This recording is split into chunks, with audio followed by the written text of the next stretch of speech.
अस्सलामुअलैकुम मुफ्ती साहब, मेरा सवाल ये है कि नए नोट ज़्यादा पैसे देकर ख़रीदना कैसा है? वालेकुम सलाम वरहमतुल्लाहि वबरकातुहू। बहुत बेहतरीन सवाल हैं। बात यह है कि जब नोट या करेंसी दोनों तरफ से वो एक ही मुल्क के हों और मालियत के एतबार से भी वो बराबर हों, मसावी हों, यानी 1000 रुपये का नोट है पाकिस्तानी और दूसरी तरफ भी 1000 रुपये का नोट है पाकिस्तानी नोट है, चाहे एक पुराना और दूसरा नया नोट हो।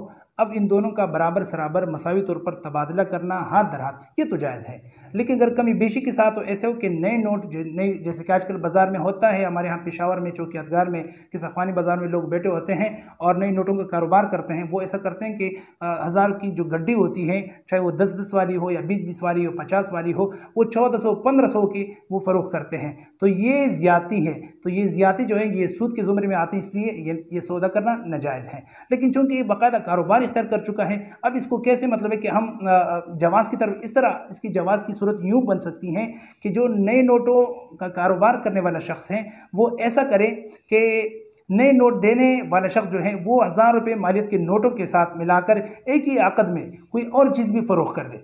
मसलन 1000 की गड्डी भी दे रहा है, 1000 के बदले वहाँ पे 1400 रुपये मिल रहे हैं उसकी तरफ से जो ख़रीदने वाला है।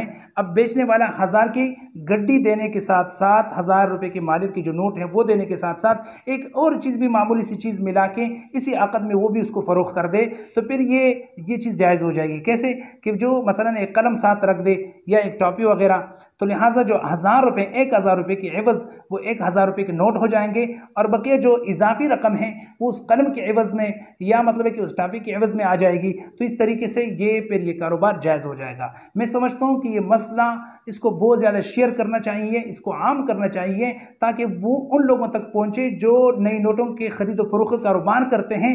वो अपने आप को सूद से बचा करके वो अपने माल को, हलाल माल को सूद की आलूदगी से महफूज रखें और यूँ जो ना मुसलमान सूद से बच जाए।